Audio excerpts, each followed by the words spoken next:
আপনাদের সবাই পরিচিত মুখ, রাজনীতি বিশ্লেষক, সুপ্রিম কোর্টের সিনিয়র আইনজীবী অ্যাডভোকেট মহসিন রশিদ। আপনাকে স্বাগত জানাচ্ছি আমাদের অনুষ্ঠানে। এবং যে বিষয়টি নিয়ে আমরা আলোচনা করতে চাই, সরকারের 6 মাস পূরণ হলো। খুবই স্বাভাবিক, হানিমুন পিরিয়ড শেষ হয়েছে এবং আজ 18ই আগস্ট, 18ই ফেব্রুয়ারি বর্তমান বিএনপি সরকার ওথ নিয়েছিল। 6 মাস পর এসে বর্তমান সরকারের প্রতি যে প্রত্যাশা ছিল গণমানুষের, কতটুকু পূরণ হয়েছে বলে আপনি মনে করেন? আহ, আমার আহ, ব্যক্তিগত মত হচ্ছে যে জনগণের তো প্রত্যাশা থাকবেই, এটা স্বাভাবিক। এবং যেহেতু আমাদের রাজনৈতিক জীবন 18 মাস ইউনূসের সময় এই দেশটাকে ধ্বংস করা হয়েছে, এই জন্যে ইলেকশনের পরে জনগণের প্রত্যাশাটা অনেক বেড়ে গেছে যে এই সরকার। কিন্তু যেটা দেখা যাচ্ছে যে শেখ হাসিনার সময় কারোর কোনো কমপ্লেন ছিল না যে আমি বিদ্যুৎ পাচ্ছি না, গ্যাস পাচ্ছি না, পানি পাচ্ছি না, কোনো ধরনের কমপ্লেন ছিল না। ইউনূস আসার পর থেকে এই কমপ্লেন শুরু হলো। এখন তো প্রকট অবস্থা হয়ে গেছে এই জিনিসগুলি। মানে আমরা তো তাও ঢাকায় কিছু পাওয়ার পাচ্ছি, ইলেকট্রিসিটি পাচ্ছি, বাইরে তো এই জিনিসগুলি আহ, একদমই পাওয়া যাচ্ছে না। এইখানে ইনভেস্টমেন্ট তখনই আসবে যখন পলিটিক্যাল স্টেবিলিটি হবে, যখন বাংলাদেশে ইনফ্রাস্ট্রাকচার ঠিক হবে। আপনার ইনফ্রাস্ট্রাকচারের উপরে তো শেখ হাসিনা অনেক কাজ করেছে। This a whole list of it, সে কি কি করেছে, সব দিকেই করেছে আপনার সে কাজ। সো এখন ওনাকে আমরা তাড়িয়ে দেওয়ার পর আহ, এই দেশে আর কোনো কাজ হয় নাই। নাই ইনফ্রাস্ট্রাকচারের কাজ হয়েছে, নাই ইনভেস্টমেন্ট এসেছে দেশে, নাই কোনো রিফর্মস হয়েছে দেশে। দেশ আগে যেভাবে চলতো সেভাবে চল বর্তমানেও চলছে। এবং জনগণ হতাশার মধ্যে আছে, সাংঘাতিক হতাশার মধ্যে আছে। এই জন্য রাস্তাঘাটে বের হলে কিন্তু এখন জনগণ বলে যে শেখ হাসিনাকে আমরা চাই। শেখ হাসিনাকে চাওয়ার জন্য যে দাবিটা আছে, এইটা মুখে মুখে আছে। আপনি দেখবেন যে আপনি একটা মুভমেন্ট দেখবেন, হয়তো জনগণের মুভমেন্ট হয়তো শুরু হয়ে যাবে। এত কষ্টে আছে জনগণ। এখন এর মধ্যে আপনি বললেন যে স্যালারিজ গুলি আমি বাড়িয়ে দেব। আপনি স্যালারিজ গুলি বাড়ান, আমার কোনো আপত্তি নাই, বা জনগণ বা যারা চাকরি করেন ওনাদেরও কোনো আপত্তি নাই। কিন্তু স্যালারি বাড়ানো ইজ নট ভেরি ইম্পর্টেন্ট। ওর সাথে কিন্তু আপনাকে আপনার বাজেটারি সিচুয়েশন, ফাইন্যান্সিয়াল সিচুয়েশন, আর্থিক সিচুয়েশন কি আছে দেশের, সেটাও দেখতে হবে। আপনি না হয় লোকালি টাকা ছেপে আপনি ওদেরকে স্যালারি বাড়িয়ে স্যালারি দিয়ে দেবেন, কিন্তু এর সাথে যে ইনফ্লেশন বাড়বে। না, আমি আমি যে প্রশ্নটা করতে চাই সেটা হচ্ছে যে স্যালারি যাদেরকে বাড়ানো হচ্ছে সেটা তো যারা সরকারি কর্মকর্তা বা কর্মচারী। সরকারি কর্মকর্তা কর্মচারী আজকের মাত্র 15 লাখ প্লাস মাইনাস। একটা অংশ, মানে 18 কোটি মানুষের একটি অংশ হয়তো কিছুটা স্বস্তি নিঃশ্বাস ফেলতে পারবে, কিন্তু বাকি মানুষের কি হবে? যেটা আমি বলতে যাচ্ছিলাম যে প্রাইভেট সেক্টরে তো অনেক এমপ্লয়মেন্ট আছে, অনেক লোকজন হুম, আছে, ওইগুলি নিয়ে তো কেউ কোনো কথা বলছে না যে হুম, ওদের হুম, স্যালারি স্ট্রাকচারটা কি হবে। So hmm, hmm. এইখানে একটি বৈষম্য সৃষ্টি হবে between the private sector and the public sector. কিন্তু প্রশ্ন যেটা দাঁড়াচ্ছে সেটা হচ্ছে, has the government got money? Is the or the businessman prospering? কি ব্যবসায়ী যারা আছেন ওনাদের ব্যবসা কেমন চলছে? ওনারা কি ব্যবসা ঠিক করে চালাতে পারছেন কিনা? ওনাদের যে রিকোয়ারমেন্টস গুলি থাকে, ক্রেডিটের রিকোয়ারমেন্টস ব্যাংকের থেকে, এইগুলির কি অবস্থা, কি পরিস্থিতি? এর মধ্যে আপনি ইন্ডিয়ান ভিজিটটা ক্যান্সেল করে দিলেন, আর আপনি ওদিকে ইন্ডিয়ার থেকে বলছেন আমার কাঁচামরিচ দরকার, আমাকে দাও, 400 টাকা হয়ে গেছে। আপনার পেঁয়াজ দরকার, আপনি আহ, তেল জি, জি, দরকার, জি। আপনি 200,000 মেট্রিক টনস এর আপনি এগ্রিমেন্ট করতে চাচ্ছেন অ্যানুয়ালি সে। তারপরে ধরেন আপনি গঙ্গা গঙ্গার চুক্তি যেটা আছে সেটা ডিসেম্বরে শেষ হয়ে যাচ্ছে, আমাদের পানি লাগবে। পানির জন্য আপনি কি করছেন? এই অনেক কিছু আছে যেটা ইন্ডিয়ার সাথে রিলেটেড আছে, বিকজ ইন্ডিয়ার সাথে তো আমাদের ব্যবসা কিছু অফিসিয়াল হয়, কিছু আনঅফিসিয়াল হয়। আপনি যেভাবে যে আচরণ করলেন, আপনার দেখেন, আপনি ভিজিট কি বললেন প্রথমে, আপনাকে দেখেন, দ্য ইন্ডিয়ান ট্রাইবেলস ভেরি নাইস। আপনার সাথে যখন স্পিকার দেখা করতে আসলো, ওদের স্পিকার কি বিড়লা নাকি নাম, উনি তখন আপনাকে মোদির ইনভিটেশন হ্যান্ড ওভার করলেন। কি ইনভিটেশন? যে আপনাকে আমি দাওয়াত দিচ্ছি, আপনি আপনার স্ত্রী, আপনার মেয়ে সবাইকে নিয়ে আমাদের এখানে অতিথি হয়ে আসেন। দাওয়াত দিল, আপনি ওইটাকে নিয়ে কোনো কিছু করলেন না। তারপরে আপনাকে বললো যে বিমস্টেকে আপনি চেয়ারম্যান, বিমস্টেকে রিপ্রেজেন্ট বিমস্টেক ইন ব্রিক্স। আপনি বললেন, আরে আমি বিমস্টেকের চেয়ারম্যান কিসের, আমি সব হচ্ছে বড় তো, I am the prime minister of Bangladesh, আপনি তো প্রাইম মিনিস্টার হিসাবে দেন নাই। তারেক সাহেব নিজে তো বলেন না, এগুলি ওনার লোকজন ওনাকে বুঝ দিয়েছে। তো ঠিক আছে, তা প্রাইম মিনিস্টারই তো যিনি হবেন তিনি তো চেয়ারম্যান হবেন। আজকে যদি উনি না থাকেন প্রাইম মিনিস্টার, যদি মোহসিন রশিদ প্রাইম মিনিস্টার হয়, তাহলে Mohsin Rashid will be the chair of BIMSTEC যতক্ষণ পর্যন্ত নতুন চেয়ার না হয়। এটা তো দেশের উপরে এটা থাকে। আপনি ওইটা করলেন না। আপনি এখানে বলা হলো যখন যে আপনাকে প্রাইম মিনিস্টার হিসাবে দাওয়াত না দিলে আপনি যাবেন না।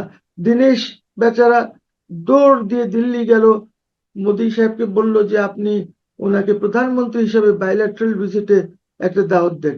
সাথে সাথে তারা দাওয়াত পাঠিয়ে দিল আপনাকে আপনাকে যে ঠিক আছে তাহলে বাইল্যাটারাল, কিন্তু তাদের একটা অসুবিধা হচ্ছে যে আপনাকে এই ডেটস গুলির মধ্যে আসলে ভালো হয়, বিকজ মোদি সাহেব থাকবেন না, ওনার কমিটমেন্টস আছে। উনি এসসিও তে যাবেন, সেখান থেকে আসার পর ব্রিক্স আছে, ব্রিক্স এর পর উনি জেনারেল অ্যাসেম্বলি, ইউএন জেনারেল অ্যাসেম্বলিতে চলে যাবেন। আমার প্রধানমন্ত্রীও যাচ্ছেন জেনারেল অ্যাসেম্বলিতে বোধহয় 21শে সেপ্টেম্বর। তো এই জন্য একটা ঠিক করা হলো যে এই তারিখে। এখন আপনি আর কি চান? আপনি আপনি তো মোটামুটি ইন্ডিয়ার মুখের উপরে জুতা খুলা মাইরা দিচ্ছেন। আপনি জুতা খুলা মাইরা দিচ্ছেন বেটা, কি মনে করস তোরা? আমরা এত ইম্পর্টেন্ট দেশ, আমরা তোর এখানে যাব? তো তো আপনি এই যে এইভাবে আপনি ওদেরকে যে রিজেক্ট করলেন, এরপরে তো ওরা আপনাকে ইনভাইটও করবে না। আর আপনি যখন যাবেন যে আমাকে, আপনার ডিসেম্বরে ধরেন পানির চুক্তি লাগবে, আপনার ডিসেম্বরে শেষ হয়ে যাচ্ছে গঙ্গার পানি, ওরা বন্ধ করে দেবে, ওরা দেবে না, আপনাকে ঘুরাবে। আপনি গেলে এই ভিজিটটা কত ইম্পর্টেন্ট ছিল। আপনি গিয়ে গঙ্গা চুক্তির ব্যাপারে আলাপ করতেন, এনভায়রনমেন্টের ব্যাপারে আলাপ করতেন, আপনি ট্রেডের ব্যাপারে আলাপ করতেন, আপনি মাল্টিল্যাটারাল যে জিনিসগুলি আছে সেটা নিয়ে আলাপ করতেন, চায়নার ব্যাপারে নিয়ে আলাপ করতেন। সব সুন্দর করে আপনি আলাপ করে যে প্রবলেমস গুলি ছিল ওইগুলি আপনি সর্ট আউট করতে পারতেন। পরে টেকনিক্যাল টিমস বা ব্যুরোক্রেটসরা বসে এইগুলি ইয়ে করতো, আর একটা গুডউইল ক্রিয়েট হতো। গুডউইলটা তো আপনি নষ্ট করে দিয়েছেন। আবার এদিকে আমাদের এখানে যারা রাজনীতি করে, ওরা বলে যে ইন্ডিয়া তো আমাদেরকে পাত্তাই দেয় না, ইন্ডিয়া তো শুধু আওয়ামী লীগ আর শেখ হাসিনার সাথে কথা বলতে চায়, আর ওদেরকেই তারা মনে করে যে ইম্পর্টেন্ট স্টেক হোল্ডার। তো আপনাকে যখন তারা চেষ্টা করে, যখন আপনাকে বলে, তখন আপনি গেলেন না। এখন সিমিলারলি আমার প্রাইম মিনিস্টার বেচারাকে কি বুদ্ধি দিছে না দিছে ব্যুরোক্র্যাটসরা, আর স্পেশালি যে খলিলুর রহমান আছে, একটা মন্ত্রী আছে না আমাদের, খুব ইন্টেলিজেন্ট মন্ত্রী, সবসময় ফার্স্ট হয়েছে, বুঝছেন? সে এখন নিজেকে মনে করতেছে যে আমি খুব বিরাট কিছু হয়ে গেছি, ইউএন জেনারেল অ্যাসেম্বলির প্রেসিডেন্ট। নো, ইউএন জেনারেল অ্যাসেম্বলির প্রেসিডেন্ট আপনি হয়েছেন because that is also a gift of Sheikh Hasina. Sheikh Hasina যখন ক্ষমতায় ছিলেন, তখন শেখ হাসিনা ডিসিশন নিয়েছেন যে আমরা, ডিসিশন মানে ফরেন অফিসে তো এই জিনিসগুলি আছে যে আমরা ইলেকশন করব, বিকজ এই রিজনটা এখন আমার রিজনে আসছে, আমি ইলেকশন করব। This was Sheikh Hasina's decision, this not your decision, this not ইউনুসের ডিসিশন। এখন যিনি ফরেন মিনিস্টার আছেন, ওখানে যদি আমি থাকতাম, আপনি থাকতেন, তাহলে আপনি জেনারেল অ্যাসেম্বলি ইলেকশন জিততেন। সেখানেও যদি প্যালেস্টাইন উইথড্র না করতো, তো আপনি জিততে পারতেন না, বিকজ প্যালেস্টাইন উইথড্র করাতে না হয়েছে কিন্তু ইন ব্লক, মুসলিম ভোটস পেয়েছেন। তো আপনি কি কি হয়ে গেছেন আপনি? না আপনার কিন্তু তো এখানে আমরা শেখ আপনি হাসিনা, এখানে শেখ হাসিনাকে কৃতিত্ব দেবো কেন? শেখ হাসিনার ডিসিশন ছিল যে বাংলাদেশ এর পরের বার প্রতিদ্বন্দ্বিতা করবে, বাংলাদেশ থেকে প্রার্থী হবে। কিন্তু বলে কি এটির জন্য ডক্টর খলিল কিংবা এই সরকারের যে নেগোসিয়েশন বা বিভিন্ন জায়গায় যোগাযোগ, এটা কি এই কৃতিত্বটা কি আমরা এই সরকারকে দেবো নাকি শেখ হাসিনাকে দিব? না, এই সরকারের কথা না, কথা হচ্ছে যে ডিসিশন যে আমি যেহেতু এই রিজনে এবার ইয়ে হবে, হুম, এই রিজন থেকে হবে এবার, তাহলে সে যদি বলতো যে না আমি করব না, তাহলে এই সরকার এসে করতো কি করতো না সেটা তো আমি জানি না, হাইপোথেটিক্যাল হয়ে যাচ্ছে। কিন্তু শেখ হাসিনাকে তো আমি বলবো যে শেখ হাসিনা যদি এই ডিসিশনটা না নিতেন, এই ডিসিশন তো সবখানে রেকর্ডে করা আছে, বলা আছে দ্যাট উই উইল কন্টেস্ট।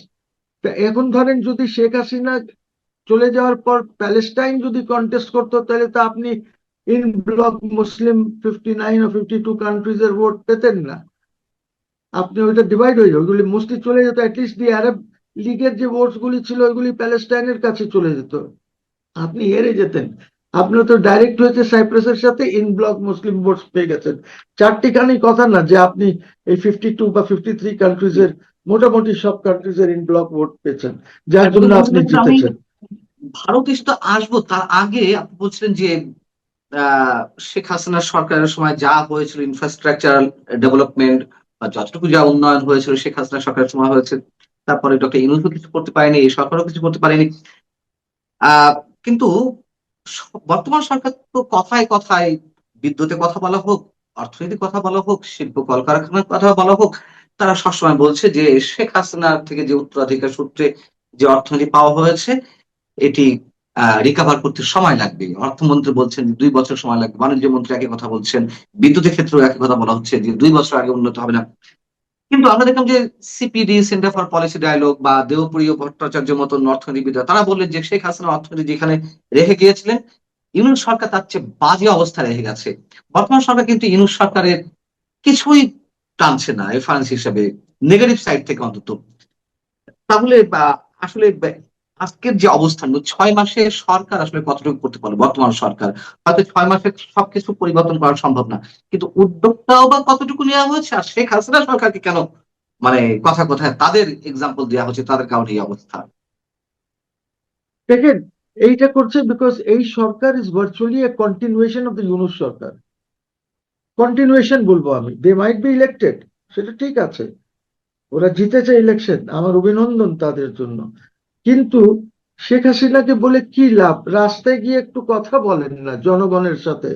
তারা তো বলে যে আমাদের এই সংকট ছিল না কারেন্টের, তারা বলে আমাদের তো পানির সংকট ছিল না, তারা তো বলে যে আমাদের গ্যাসের সংকট ছিল না, আমাদের কাছে তো সবকিছু ছিল। তাই হঠাৎ শেখ হাসিনা যাওয়ার পর, ইউনূস আসার পর এই যে সংকট সৃষ্টি, তখনও এত হয় নাই।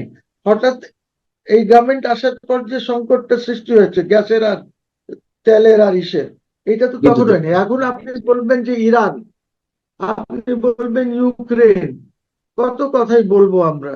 তো এইগুলি তো আপনি যদি ভালোভাবে আপনার ফরেন অ্যাফেয়ার্স চালান, তাহলে আপনার কাছে এত মজুদ আছে, এই ডিজেল টিজেল বা পেট্রোকেমিক্যালস চায়নার কাছে, আপনি তো চায়নার থেকে কিছু নিতে পারতেন, আপনি তো ওদিকে যান নাই, because you don't have a policy. Number two, আপনি ইরানকে তো আপনি ইরানের বিরুদ্ধে স্টেটমেন্ট দিয়েছেন, আপনি যে ইরান আপনাকে হেল্প করবে, আপনি তো ইরানের বিরুদ্ধে স্টেটমেন্ট দিয়েছেন।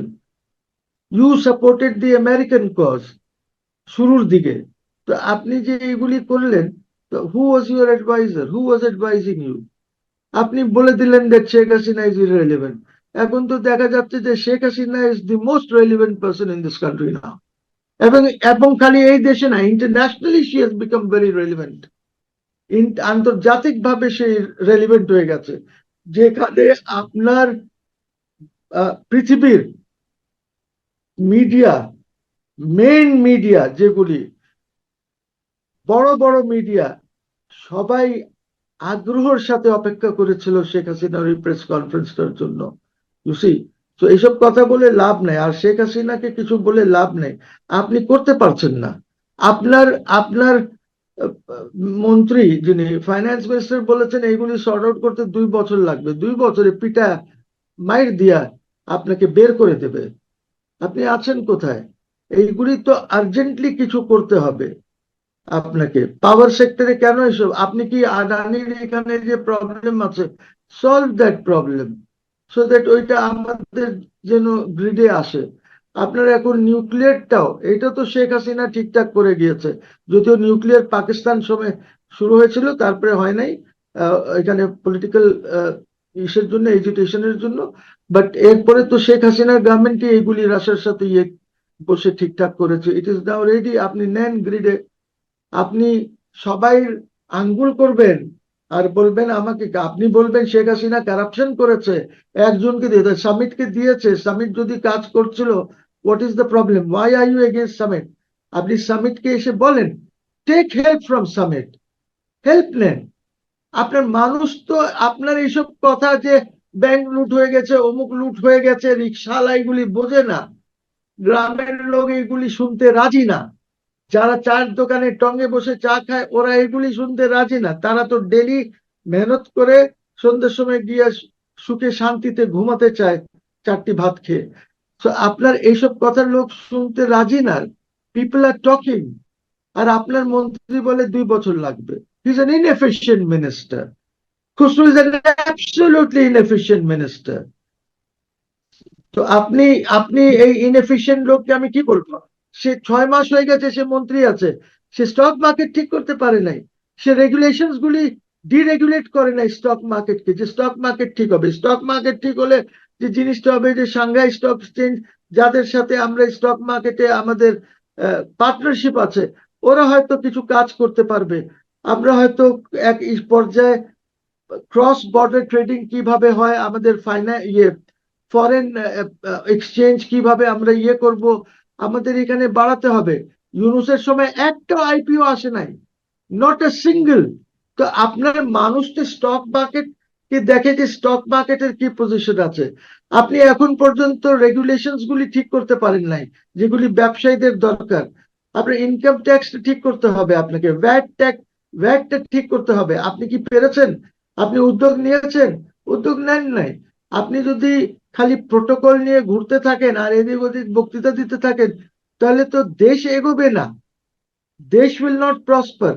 খুব আমি গভীর সংকট আছে। আমি একটু স্পেসিফিক্যালি যদি জিজ্ঞেস করি আপনার কাছে, আপনি এতক্ষণ যে কথাগুলো বললেন তার মধ্যে বিচার ব্যবস্থা প্রসঙ্গ এসেছে, অর্থনীতি প্রসঙ্গ এসেছে, কূটনীতি বিষয় এসেছে, রাজনীতি প্রসঙ্গ এসেছে, আইন শৃঙ্খলা রক্ষা সংক্রান্ত বিষয় সম্ভবত আসেনি। যাই হোক, আমি এই সবকটা মিলিয়ে যদি আপনার কাছে জিজ্ঞাসা করি যে বিচার ব্যবস্থা, আইন শৃঙ্খলা জনিত অবস্থা, অর্থনীতি, বাণিজ্য বা কিংবা কূটনীতি, রাজনীতি, এই সব জায়গা থেকে মানে আসলে বিএনপির এই 6 মাসের অর্জনটা কি? মানে বিএনপির মাধ্যমে আমাদের অর্জনটা কি? মানে কোনো প্লাস কিছু বিএনপির, পাওয়া যাচ্ছে কিনা? আমি এক একটা করে বলি। ল জি। এন্ড অর্ডারে তো প্রত্যেকদিন অবনতি হচ্ছে, ওইখানে আমি ওনাকে কি হুম, হুম। অর্জন দেব? আজকেও মব সৃষ্টি হচ্ছে, আজকেও মব সৃষ্টি হচ্ছে। আজকেও আপনি বঙ্গবন্ধু শেখ মুজিবুর রহমান এর বাসায় যে ফুল দিতে যায়, আপনি মব সৃষ্টি হয়, ওখানে শত শত পুলিশ দাঁড়ায় থাকে, কেউ ইন্টারভিউ হুম, করে না।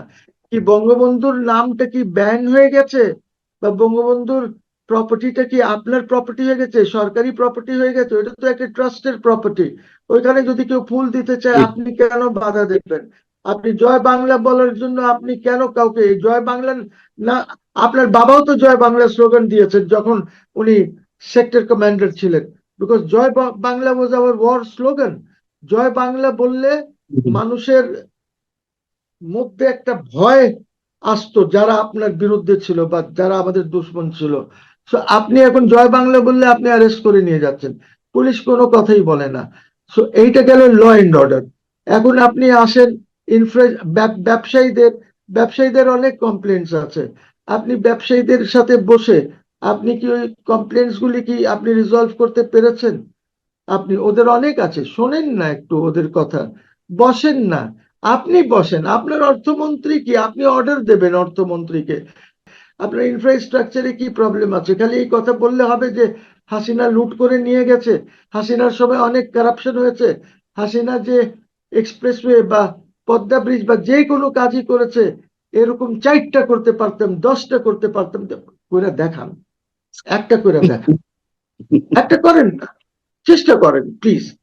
আপনাকে তো আপনার, আপনি তো মনে করছেন যে চাইনা আপনাকে করে দেবে। চাইনা আপনাকে কিছু করে দেবে না, বিকজ ট্রাস্ট ডেফিসিট আছে। আপনার উপরে ট্রাস্ট ডেফিসিট, আপনি আমেরিকার পিছে দৌড়াচ্ছেন, China does not trust you, India does not trust you. এখন আপনি ইন্ডিয়াকে একটা জুতা মেরে দিয়েছেন ওদের মুখে, ওরা আপনাকে কখনোই ট্রাস্ট করবে না, number one. Number two, BRICS কনফারেন্সে আপনি গেলেন না, আপনি গেলে অ্যাটলিস্ট এখানে আপনি দেখতেন যে কি হচ্ছে, আপনার ইমেজটা বাড়তো, আপনি সেখানে সাইড লাইনসে বড় বড় নেতাদের সাথে কথা বলতে পারতেন। রাশা, আপনি ওর সাথে যদি কথা হতো আপনি তেল নিয়ে কথা বলতে পারতেন। আপনার ব্রাজিল ছিল, ওদের সাথে আপনার কথা হতে পারতো, ওইখানে সয়াবিন টয়াবিন নিয়ে আপনি কথা বলতে পারতেন, আপনার কটন নিয়ে কথা বলতে পারতেন। আপনার সাউথ আফ্রিকা আছে, ওদের এখানে কটন টটন হয়, ওইগুলি নিয়ে এরকম যারাই আছে ওইখানে 10-11টা। ইরান আছে, তেলের কথা আপনি ইরানের সাথে কথা বলতে পারতেন, ফার্টিলাইজারের কথা আপনি বলতে পারতেন ওদের সাথে, ওরা ওদের সাথে সাইড লাইনে বসতেন। কিন্তু আপনি এখন বলবেন যে ওইখানে গেলে ইরানের সাথে বসতে পারবো না, বসলেই আমেরিকা রাগারাগি করবে। আরে, আমেরিকা রাগারাগি কি করবে? এখন এই এই যে বে অফ বেঙ্গল নিয়ে তো আমাদের দ্বন্দ্ব এখন ইন্ডিয়া ভার্সেস আমেরিকাও আছে, চায়না ভার্সেস আমেরিকাও আছে, দ্বন্দ্বটা এখানে গেছে। 6 মাস পূর্তি উপলক্ষে যে সংবাদ সম্মেলনটি সরকারের পক্ষ থেকে করা হলো, আমরা দেখলাম যে দলের মহাসচিব ছিলেন আহ রুহুল কবির রিজভী সাহেব, কিন্তু তিনি তো সরকারের নীতি নির্ধারকদের মধ্যে একজন পড়ে কিনা আমি জানি না। অর্থমন্ত্রী নেই, বাণিজ্য মন্ত্রী নেই, প্রধানমন্ত্রী নেই, বা আরো বড় বড় মিনিস্ট্রির বা পররাষ্ট্র মন্ত্রী থাকতে পারতেন, কিংবা পরিকল্পনা মন্ত্রী থাকতে পারতেন। কিন্তু আমরা এখানে দেখলাম যে এটি মূলত প্রধানমন্ত্রীর সম্ভবত শিক্ষা বিষয়ক উপদেষ্টা, নাকি প্রাথমিক শিক্ষা বিষয়ক উপদেষ্টা মাহাদি আমিন, তিনি সহ প্রধানমন্ত্রী তথ্য বিষয়ক উপদেষ্টা, আর রুহুল কবির রিজভী সহ তথ্যমন্ত্রী ছিলেন, এই মোটামুটি কয়েকজন। আপনার কি মনে হয় যে এটি দায়সারা গোছের কোনো সংবাদ সম্মেলন, বা প্রধানমন্ত্রী এখানে উপস্থিত হওয়া উচিত ছিল কিনা দেশের এই তো ক্রাইসিস মুভমেন্টে? আমি আমি যেটা দেখছি এখন যে ওই মাহদি আমিন বা what ever that gentleman's name is, এটা তো ওনার লন্ডনের ব্যাগেজ, হ্যাঁ, হ্যাঁ, লর্ডনের প্যাকেজ। লন্ডনের ব্যাগেজ। তো এখন লন্ডনের ব্যাগেজ কত ইম্পর্টেন্ট হয়ে গেছে আপনি দেখেন, যে সে সংবাদ সম্মেলন করে আপনাকে 6 মাসের ইয়ে দিচ্ছে, ওই মোটামুটি সেও ডাস্টবিন এর মতন হয়ে যাবে। ওই যে ডাস্টবিন একটা ছিল না সরকারের পক্ষে স্পিন করতো জিনিস, whatever is name is, okay তো সবাই জানে, বাংলাদেশে বিদেশে সবাই ডাস্টবিন হিসাবেই জানে। সো উনিও ডাস্টবিন হয়ে যাবেন, বিকজ এইখানে তো আপনাকে ইম্পর্টেন্ট কাউকে দেওয়া উচিত ছিল, লাইক খুসরু সাহেব ছিলেন, অথবা সালাউদ্দিন সাহেব এসে কিছু বলতেন, যারা মন্ত্রী পর্যায়ে ওইখানে আছেন, ফুল ক্যাবিনেট মিনিস্টার, যাদের কাছে ইম্পর্টেন্ট জিনিসগুলি আছে। আপনি ল অ্যান্ড অর্ডার সালাউদ্দিন সাহেবের কাছে ছিল, এখন যদি অ্যানি সাহেবের কাছে যদি গিয়ে থাকে, গিয়েছে। সো এই জিনিসগুলি তো ওদের বলতে হবে। বিদ্যুৎ মন্ত্রী কোথায় ছিল? ওয়ার ইজ দ্য বিদ্যুৎ মন্ত্রী? যে বিদ্যুৎ মন্ত্রী আজকে ক্রাইসিসের main centre point, who has to resolve this crisis, হ্যাঁ, গ্যাস হোক বিদ্যুৎ হোক, ওই সে কোথায়? সে আইসা বলে না কেন যে 6 মাসের আমরা কি অর্জন করেছি? সে আইসা বলে না কেন যে আচ্ছা ঠিক আছে, পাবলিকে কনফিডেন্স নিয়ে বলুক যে দেখেন আমার এই সমস্যা হয়েছে, আমরা এইভাবে করছি, এইভাবে করছি। আপনি প্রিভিয়াস গভর্নমেন্টকে গালাগালি করলে আর ওই মাঝখানে সেই যিনি ধরনের আছেন কোনো ওনাকে বাদ দিয়ে, পরিকল্পনার কথা তো আমাদের সামনে উপস্থাপন করা হচ্ছে না, শুধু বলা হচ্ছে যে আগের সরকারের দোষ, আর আমাদের 2 বছর লাগবে, এই 2 বছর 2 বছর সবাই উচ্চারণ করছে। আমি একটু শেষ পর্যায়ে একটু প্রশ্ন করি, আহ কি হতে যাচ্ছে, বা এইভাবে চললে আসলে সামনে কি ওয়ে আছে? আপনি তো এর কথার মধ্যে অনেক ধরনের পরামর্শ দিয়েছেন, কাদের কাদের সাথে বসা উচিত, কি করা উচিত, পরামর্শ আপনি দিয়েছেন। যদি সেইভাবে আমরা পজিটিভ কিছু না দেখি, মানে বিভিন্ন উদ্যোগের জায়গা থেকে, তাহলে কি হতে যাচ্ছে অদূর ভবিষ্যতে, যদি ছোট্ট করে 30 সেকেন্ডে বলতেন। দেখেন ক্রাইসিসে আমরা আছি, এই গভর্নমেন্ট ক্রাইসিসেই থাকবে, আর বড় ক্রাইসিস ফেস করবে when Sheikh Hasina decides to come. Serious crisis হবে এই গভর্নমেন্টের জন্য, একদম, I am telling you, they will be swept away. এই হচ্ছে অবস্থা। আপনি ভালো থাকবেন, অ্যাডভোকেট মহাসিন রশিদ, আপনার জন্য শুভকামনা, সরকারের জন্য শুভকামনা। অবশ্যই আপনারা পরামর্শ দিয়ে যাচ্ছেন, ক্রিটিক করছেন, কিন্তু সেগুলো আবার আমাদের দেশের সরকারগুলো তো ভালো চোখে নেয় না। মানে ভালো কিছু বলার জন্য সমালোচনা যখন আসে, সরকার আমাদেরকে শত্রু বানিয়ে দেয়। এটি হচ্ছে আমাদের দুর্ভাগ্য। আশা করবো আপনার মতন ব্যক্তিত্বরা যারা রয়েছেন, তাদের পরামর্শগুলো অন্তত